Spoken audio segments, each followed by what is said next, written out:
Hello friends, आज हम NCERT का सार संग्रह जो कि 6 to 8 सहित है, यह वन लाइनर है और ये हर एग्ज़ाम में आता है, चाहे वो टीचर्स के एग्ज़ाम हो, चाहे सीटेट एग्ज़ाम हो। इसमें सभी सब्जेक्ट के बारे में जानकारी दी गई है। आप इससे बहुत सारे नंबर गेन कर सकते हैं अगर आप अच्छे से पढ़ करते हैं।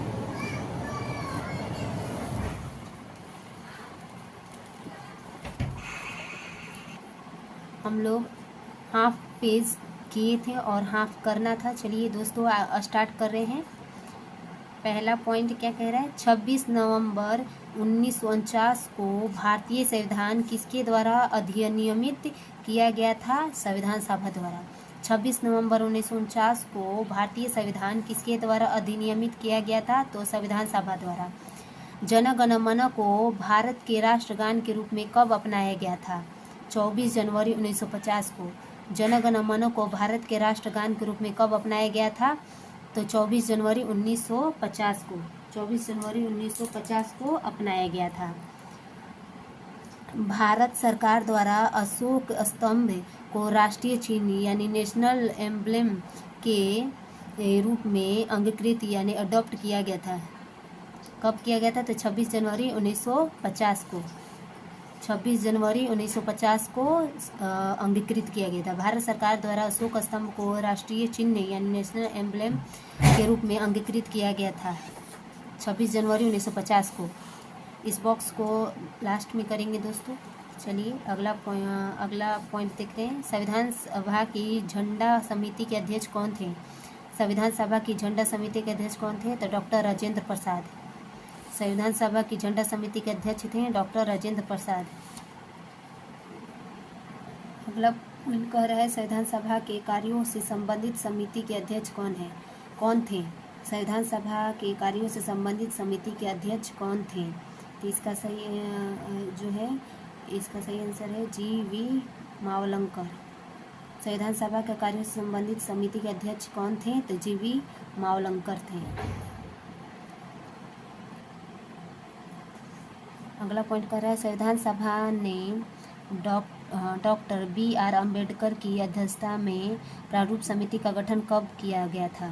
29 अगस्त 1947 को। संविधान सभा ने डॉक्टर बी.आर. अम्बेडकर की अध्यक्षता में प्रारूप समिति का गठन कब किया गया था? किया था तो 29 अगस्त 1947 को। डॉक्टर भीमराव अम्बेडकर का संविधान सभा में निर्वाचन किस प्रेसिडेंसी से हुआ था? बम्बई प्रेसिडेंसी से। डॉक्टर भीमराव अम्बेडकर का संविधान सभा में निर्वाचन किस प्रेसिडेंसी से हुआ था? तो बम्बई प्रेसिडेंसी से हुआ था। चलिए दोस्तों, बॉक्स को हल कर रहे हैं।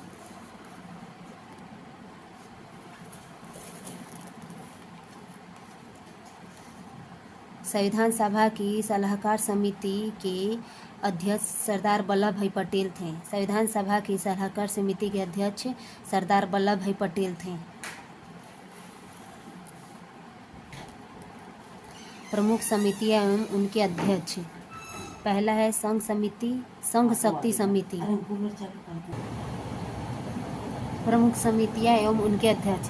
पहला है संघ शक्ति समिति, जिसके हैं अध्यक्ष पंडित जवाहरलाल नेहरू। दूसरा है संघीय संविधान समिति, इसके अध्यक्ष पंडित जवाहरलाल नेहरू। संघीय संविधान समिति पंडित जवाहरलाल नेहरू। तीसरा है प्रांतीय संविधान समिति, सरदार वल्लभ भाई पटेल। तीसरा है प्रांतीय संविधान समिति, सरदार वल्लभ भाई पटेल। चौथा है प्रारूप समिति, डॉक्टर भीमराव अम्बेडकर। प्रारूप समिति डॉक्टर भीमराव अम्बेडकर। पांचवा है मौलिक अधिकारों एवं अल्पसंख्यकों संबंधी परामर्श समिति, सरदार वल्लभ भाई पटेल। मौलिक अधिकार एवं अल्पसंख्यकों संबंधी परामर्श समिति, सरदार वल्लभ भाई पटेल। प्रक्रिया नियम समिति, डॉक्टर राजेंद्र प्रसाद। प्रक्रिया नियम समिति, डॉक्टर राजेंद्र प्रसाद।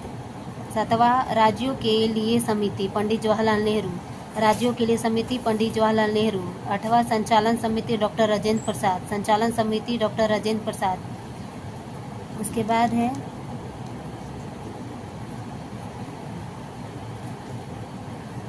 डॉक्टर भीमराव अम्बेडकर की अध्यक्षता में संविधान सभा की प्रारूप समिति में अन्य सदस्य यानी एन गोपालास्वामी अयंगर, डॉक्टर के एम मुंशी, बी एम मित्रा बाद में इनके स्थान पे डॉक्टर के एम मुंशी, बी एम मित्रा बाद में इनके स्थान पर एन माधव राव, अल्लादी कृष्णास्वामी अय्यर, सैयद मोहम्मद सादुल्ला तथा डीपी खेतान बाद में इनके स्थान पर टीटी कृष्ण मचारी थे। डॉक्टर भीमराव अम्बेडकर की अध्यक्षता में संविधान सभा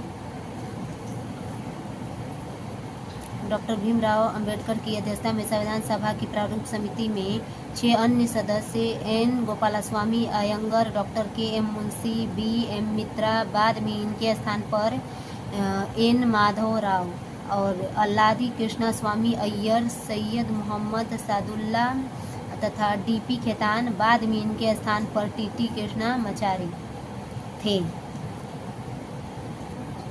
लास्ट में कह रहे हैं भारत का संविधान मूलतः 2 भाषाओं हिंदी तथा अंग्रेजी में लिखा गया था और सभी सदस्यों ने इन दोनों प्रतियों पर हस्ताक्षर किए थे। भारत का संविधान मूलतः 2 भाषाओं हिंदी और अंग्रेजी में लिखा गया था और सभी सदस्यों ने इन दोनों प्रतियों पर हस्ताक्षर किए थे। इसके साथ दोस्तों यह पेज कंप्लीट हुआ और मुझे आशा है कि यह आपको पसंद आया होगा और आप मेरे चैनल एडुमेनिया ज्ञान को लाइक कीजिएगा, सब्सक्राइब कीजिएगा और शेयर कीजिएगा अपने दोस्तों में ताकि वो भी अच्छे से पढ़कर अपने नंबर को बढ़ा सके, गेन कर सकें। अच्छा दोस्तों, धन्यवाद मेरा वीडियो देखने के लिए।